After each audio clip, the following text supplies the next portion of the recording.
Clara was 42. She lived in a suburb of Lyon, worked for a logistics company, and was raising her 12-year-old daughter. Nearly 4 years had passed since her divorce, and throughout that time, she had sincerely believed that relationships were no longer for her. The marriage had been heavy and exhausting, filled with constant interference from her ex-husband's relatives and a lingering feeling that she always owed something to someone. Clara even joked to her friends that she would sooner get an alpaca and move to the mountains than ever let a man get close to her again. But time, as it often does, took its course. Loneliness stopped feeling comfortable, evenings grew too quiet, and her thoughts increasingly drifted toward the desire for simple human warmth. No loud promises, no drama, just someone by her side, genuinely. That was how she ended up on a dating site, at first out of curiosity rather than any real expectation. The first few weeks confirmed her worst fears. Men wrote to her with openly strange requests. Some treated the dating site like a showroom for their fantasies, others disappeared after just a couple of messages. It felt as though people online allowed themselves to be far more explicit and far less adequate than they ever would be in real life. Against that background, Mark's appearance felt almost like an exception to the rule. He was 3 years younger than Clara, 39 according to his profile. He wrote first, without banality or vulgarity. He asked about her interests, her work, what she enjoyed doing on weekends. Not a single word about photos, not a hint of innuendo. The conversation flowed easily and calmly. Mark worked as a department manager at a construction firm and lived in a neighboring city, about an hour away, which didn't seem like an obstacle for adults. In photos, he looked ordinary, not a model, but well-groomed, with soft facial features. He carried a bit of extra weight, but he openly admitted that he had been athletic in his younger years and planned to get back into shape. Clara wasn't looking for a perfect image. She had long understood that reliability, respect, and the ability to be a true partner mattered far more than a polished appearance. She was financially independent, owned her home, and had clear goals. What she wanted was a companion, not a savior. Messages gradually turned into long phone conversations. Mark's voice was calm and confident. He knew how to listen, didn't interrupt, and asked thoughtful questions. Clara liked the way he laughed, the way he chose his words. The only thing that bothered her was that their meetings kept getting postponed. An urgent project, family matters, bad weather.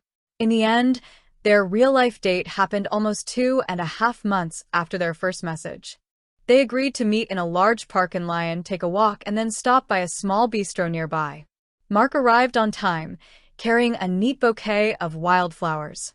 Clara noticed that he actually looked more pleasant in person than in his photos. The walk began easily, but about 15 minutes in, a woman in her early 60s approached them at a brisk pace. She smiled confidently at Mark and immediately turned her attention to Clara. It was his mother. According to her, she had completely coincidentally ended up in the park and had just as coincidentally spotted them. Clara felt thrown off. She had expected a first date, perhaps a bit awkward, but personal. The woman, however, joined their walk without the slightest hesitation, as if it had all been planned in advance. Polite attempts to wrap up the conversation and say goodbye led nowhere. Mark's mother clearly had no intention of leaving. Questions poured in one after another. Where Clara worked, how much she earned, whether she had been married, if she had children, and whether she planned to have more. When she heard about the divorce and the child, the woman visibly frowned and curtly remarked that it was not the best option, then continued her interrogation as if conducting an interview. Mark walked beside them in silence, occasionally nodding, staring somewhere ahead as though none of this concerned him. He didn't once try to stop his mother or change the subject. Clara felt a familiar tension rising inside her, the same tension she had spent so long trying to rid herself of. At the bistro, nothing changed. Mark's mother sat down at the table with them, studied the menu closely, corrected the waiter, and continued questioning Clara. At some point, Clara barely heard the words anymore. The decision had already formed. She had no desire to become the third wheel in someone else's family system again. When it was time to part ways, Mark didn't even offer to walk Clara home. He needed to take his mother back. An hour later, He sent a message asking when they could meet again. Clara replied honestly, asking whether he planned to keep bringing his mother along to their dates. Mark began to make excuses, insisting that everything had been purely accidental and that his mother was simply overly caring. But Clara no longer wanted to engage. To her, it was obvious. If a man nearing 40 is unable to set boundaries and protect personal space, then he is not ready for a relationship. She politely said goodbye and closed the conversation.